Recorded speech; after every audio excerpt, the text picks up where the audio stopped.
Have you noticed that some people walk into a room and, without raising their voice or threatening anyone, are instantly respected, while others speak loudly, over-explain, try to please, try to prove their worth, and are still ignored? There's a silent mistake that destroys respect before you even realize it.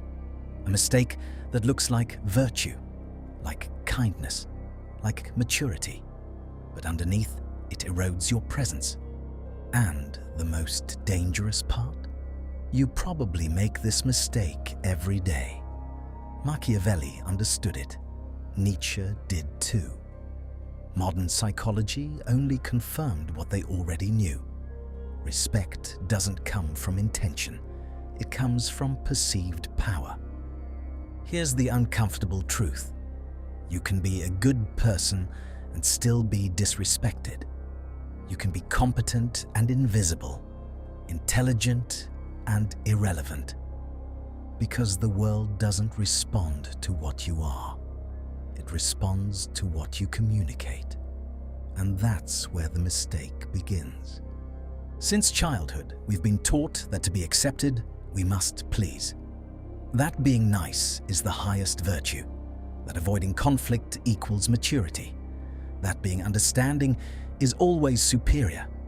What no one taught us is that, in excess, these traits turn into perceived submission. In The Prince, Machiavelli wrote that it's better to be feared than loved if you can't be both. He wasn't defending cruelty. He was describing perception of strength. Being loved is unstable. It depends on moods, circumstances, usefulness. But being perceived as strong creates psychological boundaries. Here's the core error. You try to be accepted before being respected. Think about social media.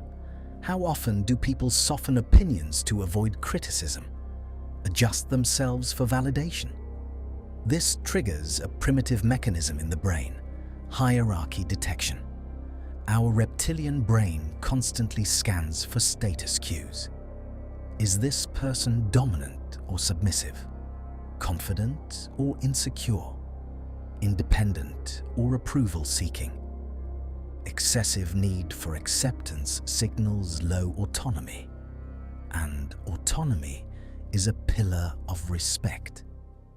Nietzsche argued that higher individuals create their own values, not from arrogance, but independence from applause.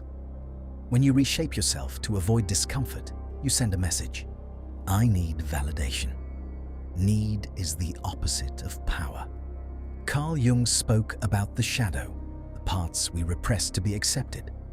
Many people repress assertiveness, healthy aggression, the right to say no, because they were taught it's selfish.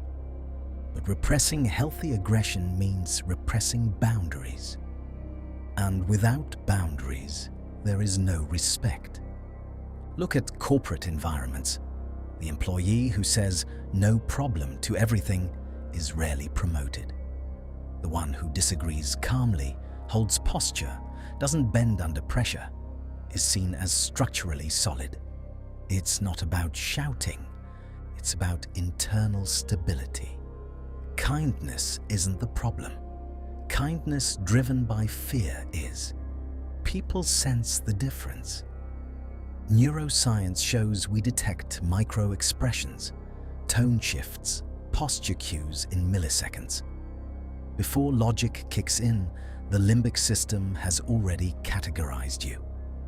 You may have the best argument in the room.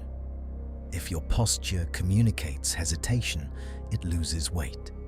How often do you over-explain, over-justify, apologize unnecessarily? Every excessive justification is an implicit request for permission. Socrates didn't beg for acceptance. He questioned, challenged, provoked, hated by many, respected through history. There's tension between approval and respect. Most choose approval and pay with invisibility. Modern culture amplifies this. Public shaming, instant judgment, hypersensitivity. The fear of being wrong becomes fear of disagreeing. So, people sand down their edges. Excess predictability breeds quiet contempt. The human brain associates respect with controlled unpredictability. If you always yield, hierarchy instinct places you lower, not from malice, but instinct. People test you in relationships, at work, in friendships. Every time you fail to uphold a boundary, you teach others how to treat you. That's the painful part. You train people to disrespect you when you tolerate small violations to avoid discomfort. Behavioral psychology calls this intermittent reinforcement. When boundaries are crossed without consequence, behavior repeats. But the deeper issue is internal. You cannot tolerate the possibility of being disliked. And anyone who cannot tolerate disapproval becomes dependent on approval. The Stoics taught internal control. You can't control others' opinions, only your responses. Yet most try to control perception. You want everyone to like you.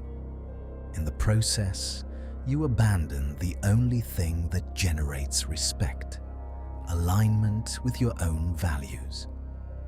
Respect is not sympathy. It's recognition of inner strength.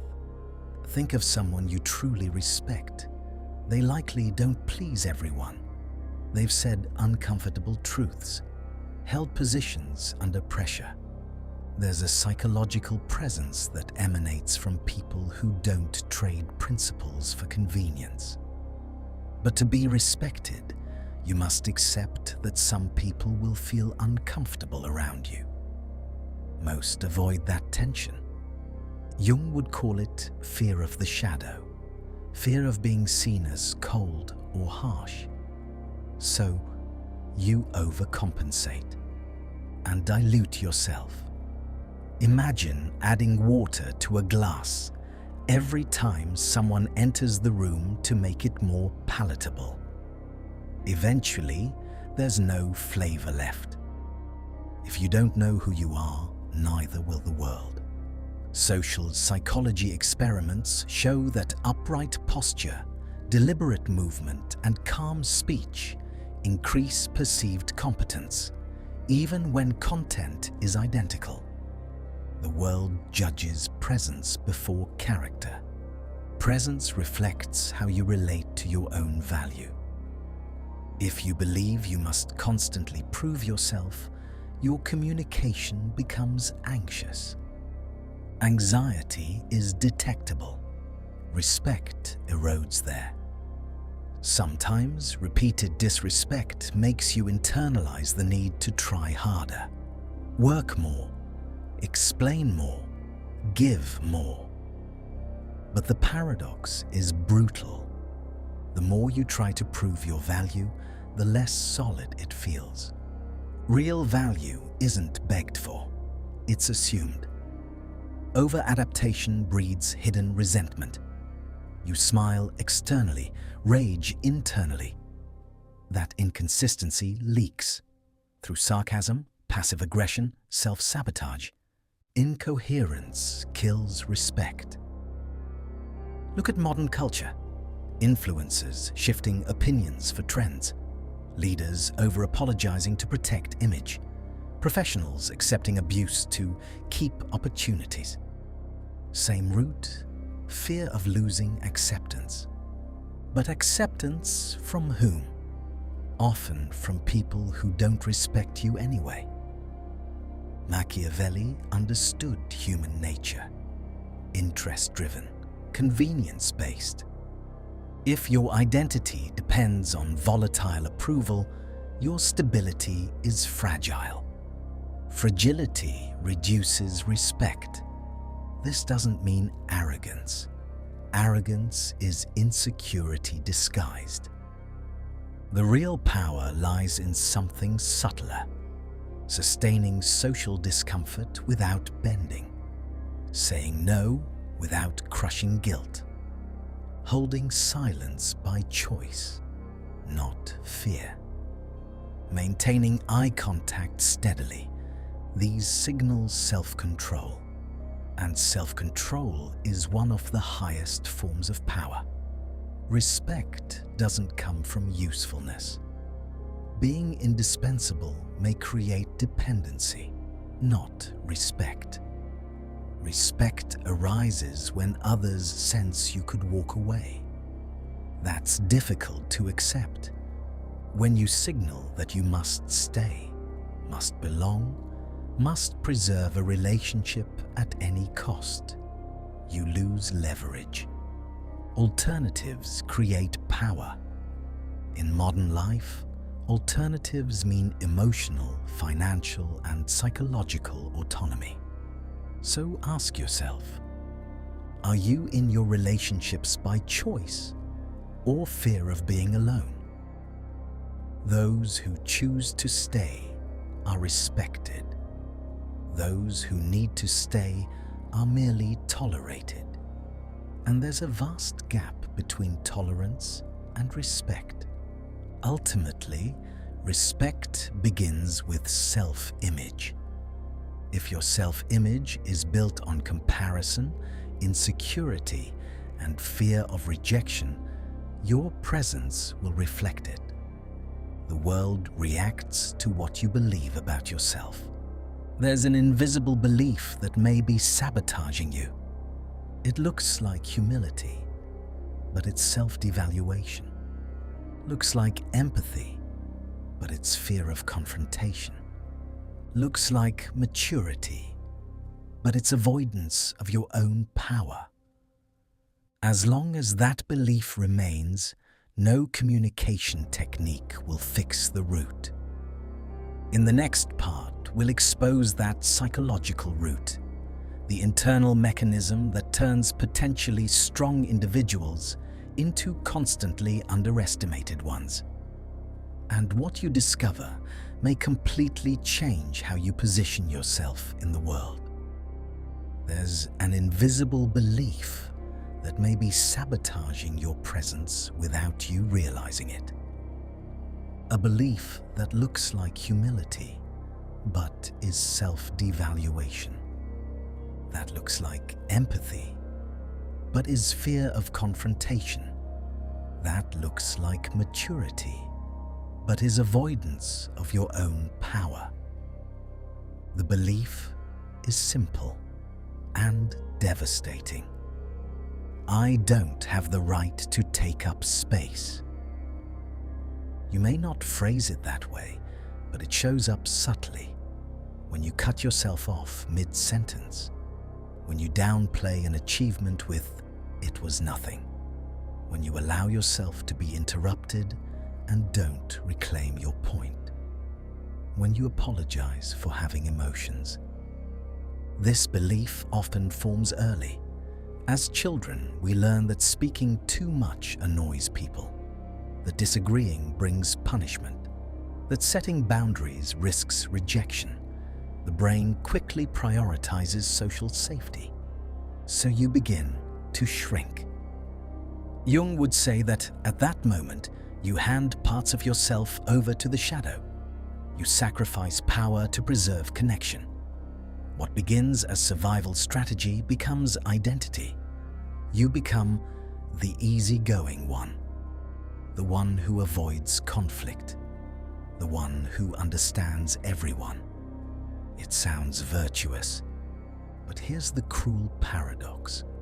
When you always understand everyone, no one feels the need to understand you, and respect fades quietly. Neuroscience shows that the brain links physical and symbolic space to hierarchy. Those who occupy space, physically and verbally, activate leadership circuits. Those who withdraw signal submission. Shrunken posture, lowered voice, excessive justification. These are pre-verbal cues. They shape how others position themselves toward you before processing your words. You may be right, but if your tone seeks validation, your argument loses weight. Machiavelli observed leaders closely. He understood that power is sustained perception. A leader who constantly over-explains projects insecurity, and insecurity invites challenge. Here's something even more uncomfortable.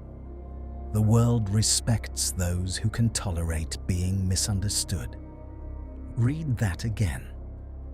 Socrates was accused of corrupting youth. Nietzsche was labeled insane.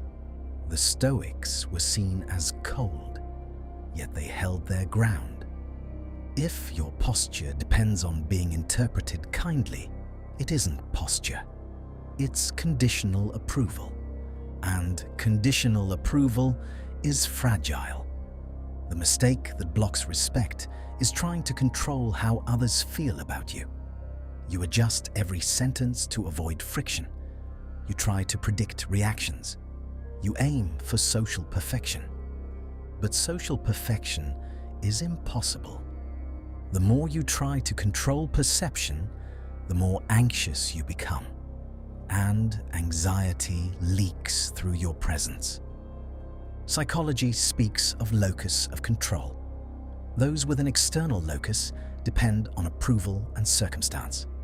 Those with an internal locus anchor their posture regardless of reaction. Respect aligns with internal locus. When you state your opinion and withstand the silence that follows, you show center. When you say no and to tolerate discomfort, you show structure. When you resist the urge to over-explain under scrutiny, you show stability. And stability is rare.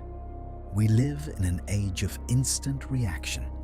Comments, outrage, cancellations. In that context, calm under pressure feels powerful. The Stoics trained this, not reacting impulsively. Epictetus taught that events don't disturb us, interpretations do. Those who don't react automatically are less predictable. And controlled unpredictability generates caution. But here's the trap. Some confuse coldness with strength, silence with superiority, distance with authority. That's not power. That's performance. True respect comes from coherence.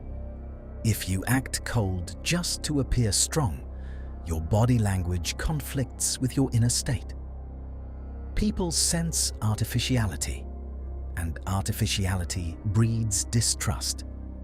The goal isn't to fake power, it's to integrate it.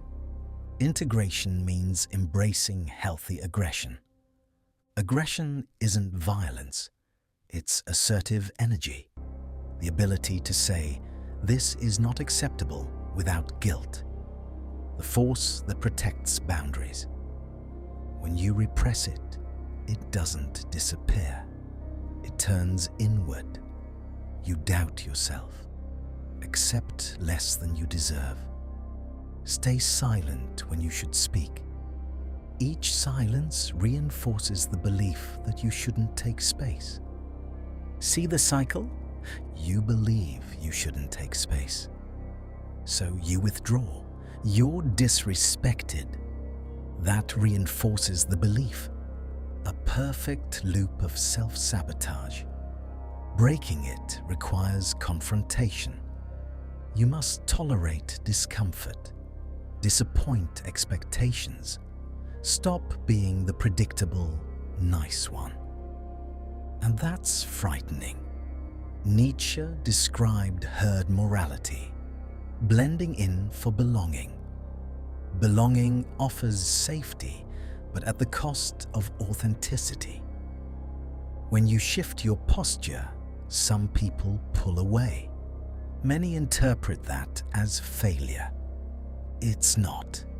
It's hierarchy recalibrating. If you were always compliant and begin setting limits, there will be resistance. People were comfortable with the old version of you. But respect doesn't grow from others' comfort. It grows from clear boundaries. Imagine a meeting. Someone interrupts you. Previously, you would smile and let it pass. Now you hold eye contact and calmly say, "I wasn't finished." Silence. Your nervous system spikes, but you hold steady. That moment recalibrates the room. Not aggressive, not hostile, just firm. Repeated firmness builds reputation. Reputation is accumulated emotional memory. If people remember you as someone who always yields, that image solidifies.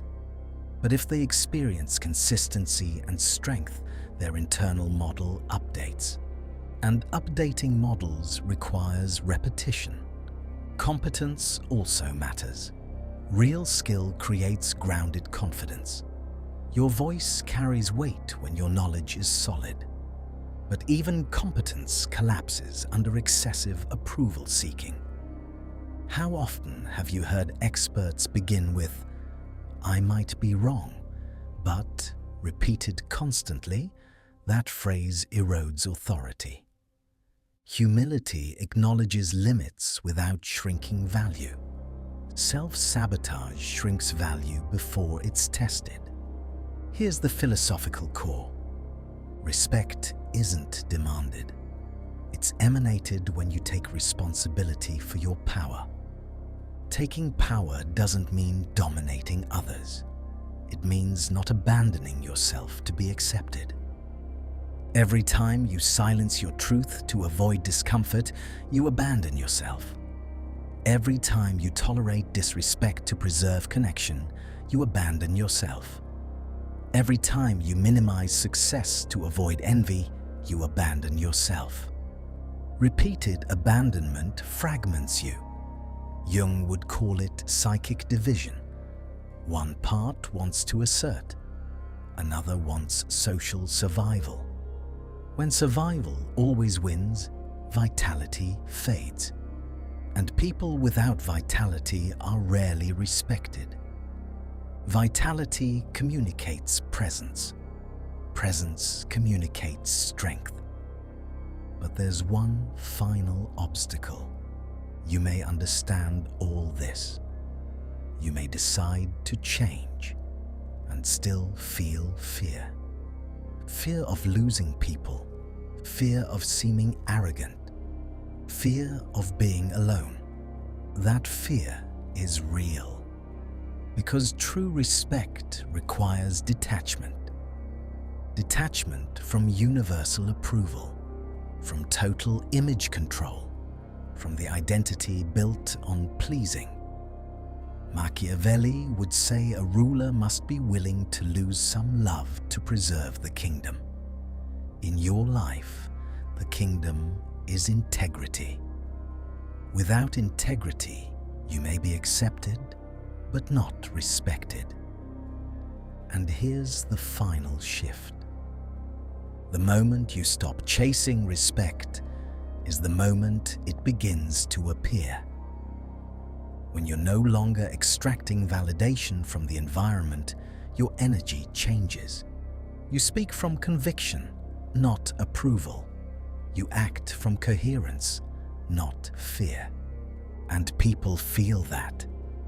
The mistake wasn't lack of charisma, not lack of talent. It was fear of fully owning your strength.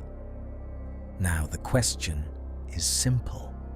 Do you prefer to be superficially liked or deeply respected? Most never consciously choose. But now you can't pretend you don't know. Over the next few days, observe your micro-behaviors. Every unnecessary apology, every over-explanation, every silence rooted in fear, and decide whether you'll keep taking up less space than you deserve. Because respect begins the moment you stop shrinking to fit others' comfort. If this resonated with you, subscribe to The Art of Awareness, like this video, and comment. In what area of your life have you been shrinking the most?